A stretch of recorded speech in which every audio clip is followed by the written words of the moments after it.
What Remains of Edith Finch is a gut-wrenching, sorrowful tale of the Finch family whose fate is to die. Most die young, and there doesn't seem to be an apparent antidote. It was published in 2017 by Annapurna Interactive and developed by Giant Sparrow, who also made the unfinished Swan 5 years prior. The game is staged as a walking simulator. I chose What Remains of Edith Finch because it provides so much in so little time. It's roughly 2 hours long, but it packs a big punch. How they die isn't set in stone. The fear that follows each family member of unexpected death is a prominent conflict throughout the story. You play as Edith Finch, the last Finch alive, or soon to be second to last given by her very apparent pregnancy. She wants to finally find out what happened to her family members, as her mother had kept it from her as a young child. She documents her thoughts throughout the exploration. You explore the house, finding secret passageways, sealed off doors with peepholes, and the property as a whole. You replay each family member's death to grasp the gravity of their situation and their misfortune. But I want to take a further look underneath the hood. First, I'd like to take a look at agency. Agency, or player's agency, is the ability to impact the story through the game design or gameplay, meaning not only the will of the player to do something, but the ability to do it. Now, What Remains of Edith Finch isn't known for its kick-ass combat or its freedom to do what you want. In fact, the most agency a player is given throughout the game is not through Edith's character, the one you play to guide through the house, but in the reenactment of her family members' deaths. But even lacking the ability to do something speaks about the experience you are meant to have. The player and Edith are disconnected from one another, meaning no amount of knowledge the player already has about the game is truly transferable. Take, for instance, the basement key inside the music box. If you have played this game before, you would know that the key is the handle of the music box. Despite that, you can't simply walk in for the first time and grab the key, because Edith herself isn't aware of it until later on in the game. The player might want to skip ahead to the basement, but the game disallows that because it disrupts the natural progression of the story. Edith's motivations would also be in conflict because the reason she is there is to learn about the house and her family members as she navigates the property. An event trigger is required to progress, and this event trigger represents Edith's newfound knowledge about a member of her family. What Remains of Edith Finch establishes its story through many event triggers and pearls of story. What I mean by pearls is in reference to Shell's String of Pearls, where the idea is that in a completely non-interactive story, the string is presented in the form of a text, slideshow, or animated sequence, and then the player is given a period of free movement and control, the pearl with a fixed goal in mind. I would compare What Remains of Edith Finch to a beaded bracelet. There are many beads, but there are also many gaps between where the string is visible. The game will have you walk a few steps forward before running into expositional text. You interact with a book, which offers a brief cutscene of the door opening before being able to move forward again. You interact with remnants of the past relatives to show how they died. You don't move very far without encountering a string, but the string never lasts too much longer than the pearl sequence either. Again, this contributes to the nature of walking simulators, where the string of pearls method gives the player an experience where they get to enjoy a finely crafted story, punctuated with periods of interactivity and challenge, but might be criticized for not really being interactive.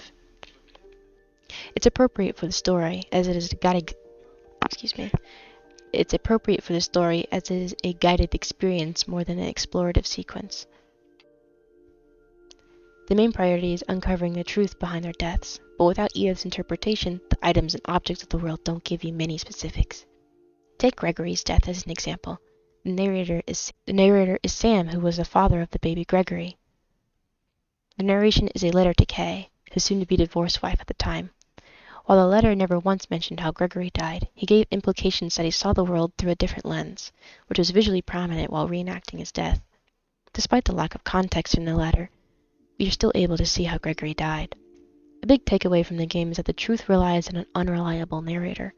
But it isn't because Edith is intentionally trying to deceive anyone, rather she's only telling as much as she knows or can understand. And of course there are conflicts. There are 3 major conflicts that I've identified. There are physical conflicts. This includes locked doors or blocked entries, the curse, which is supposedly a supernatural phenomenon that they're trying to fight against, and neglect.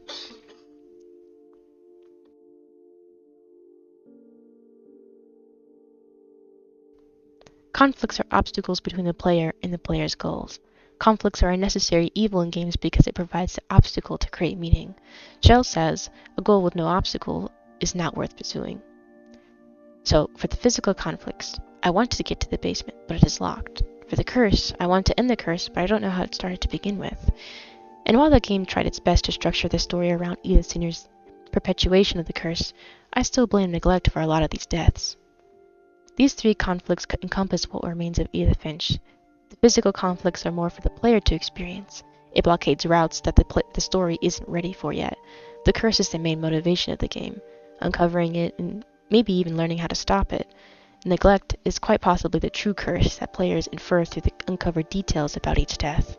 Truly, if you look back, most of these deaths could have been avoided if supervision took place.